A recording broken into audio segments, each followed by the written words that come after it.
You know, we're here once again to put pressure on the Department of Justice to make sure that they do the right thing. Again. Look, I know people in the DOJ watch this channel, some of them at a very high level in the DOJ. And I hope what y'all are about to witness moves the needle. I hope that the amount of outrage you are about to experience guides you into correcting a wrong. What kind of country do we live in when the federal government fights to keep a dying man in prison just because he dared to speak his mind about issues surrounding gun rights on YouTube? Now, I'm talking about Matthew Hoover, who's better known as CRS Firearms, a content creator, a father, a husband, and now a political prisoner with a terminal illness. And the Department of Justice, they want to make sure he dies behind bars. Yeah, we're doing this today. Before I dive in, take a second to subscribe to the channel. If you care about the Second Amendment and government overreach like this, you're in the right place. I cover stories the mainstream media won't even touch.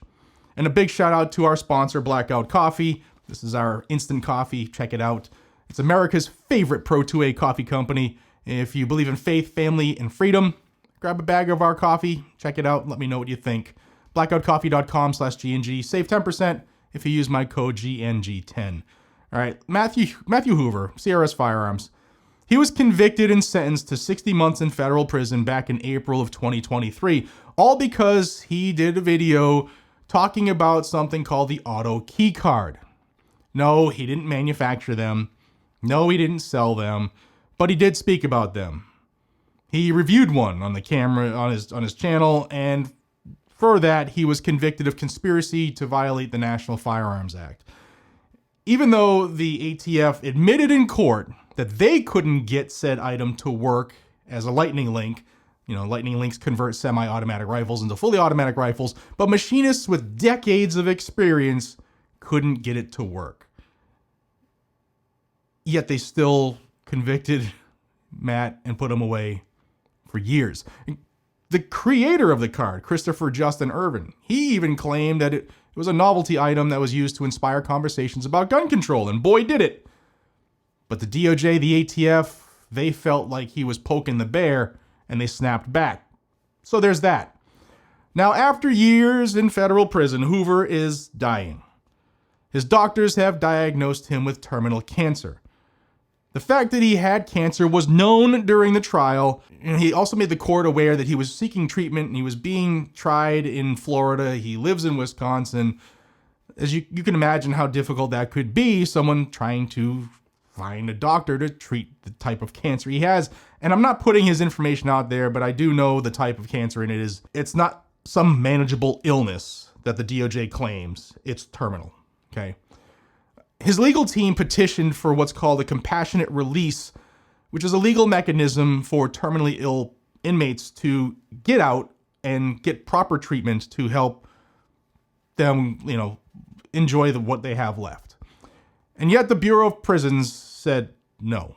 And now the Department of Justice is actively opposing the motion, claiming he's not sick enough and still poses a danger to the community. Let that sink in. Danger to the community. A dying man. And what makes this even more sickening is that the assistant U.S. attorney on the case, the gal who prosecuted Matt Hoover, her name is Laura Kofer Taylor. I know she watches the channel too. She postponed or delayed the trial several times for her own cancer treatments. Ain't that rich? I'm above everybody. I'm an assistant U.S. attorney.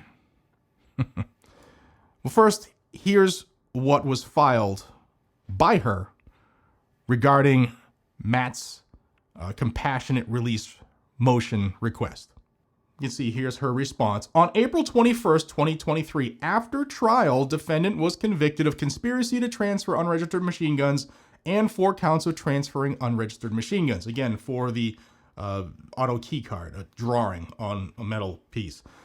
At sentencing, this court calculated his guidelines range as 121 to 151 months in prison based on a criminal history category and a total offense level of 32. In sentencing the defendant to only 60 months in prison, this court granted him a substantial downward variance. Defendant now moves for compassionate release and a sentence reduction pursuant to the First Step Act and Amendment 821. The defendant's purported extraordinary and compelling reasons for the reduction he seeks are neither extraordinary nor compelling. He has already benefited from a substantial downward variance in his sentence. He does not qualify for a 0-point offender reduction under this chapter and section because his offense involved the transfer of firearms. No, it wasn't a firearm. It was a little metal business card. And the sentencing factors under this chapter and section do not support a reduction in his case. The court should deny his motion. Not extraordinary and compelling. Yet it was extraordinary and compelling enough for you, Laura Kofer Taylor, to delay the trial so you could seek your own treatment. There's a lot of things I want to say right now, but I'm trying to be a better person. But look here, Laura Kofer Taylor, and anybody else in the DOJ that is watching this.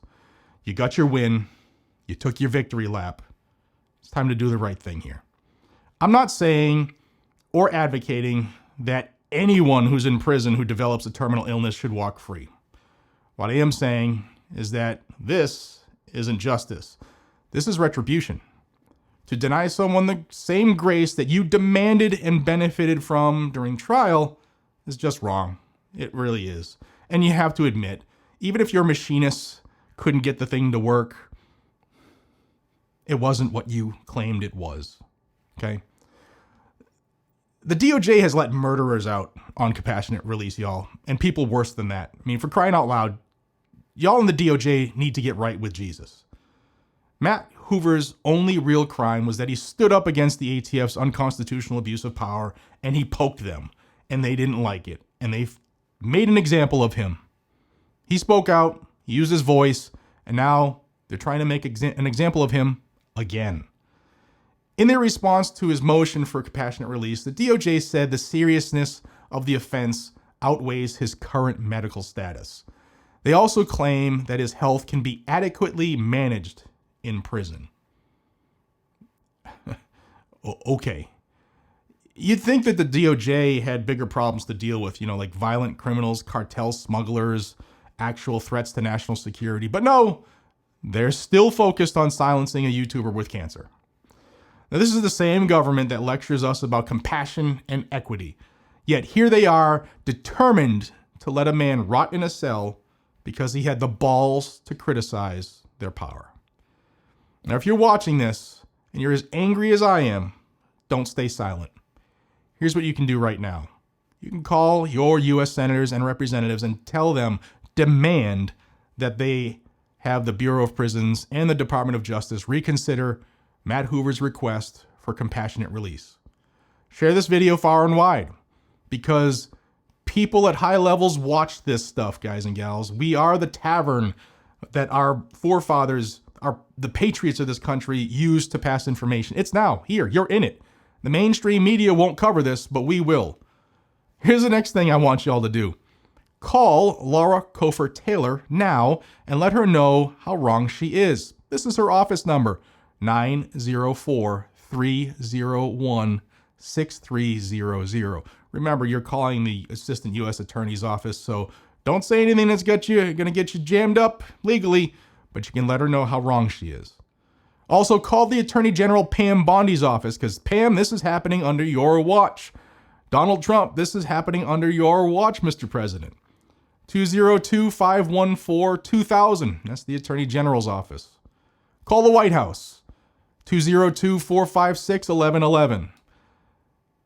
The reason I'm giving you those numbers is because the people that monitor those lines, that hear the messages, they get them to the right people, and we've already made changes in this administration by putting pressure on them. Let's do it again. America doesn't need more political prisoners. America needs more brave voices willing to speak the truth. I know some things are being put into motion behind the scenes here on this case, and I will keep you updated on the progress made or progress not made. If you want to know, then subscribe to the channel. If you haven't already, hit that like button, leave a comment down below, and let me know what you think. Should the government let Matt Hoover go home to die with dignity, to be home with his wife and his family, or let them rot in prison and die there. Once again, guys and gals, a huge thank you to Blackout Coffee, fueling the fight for freedom every single day. Stay safe, stay vigilant, stay free, stay ready. God bless America.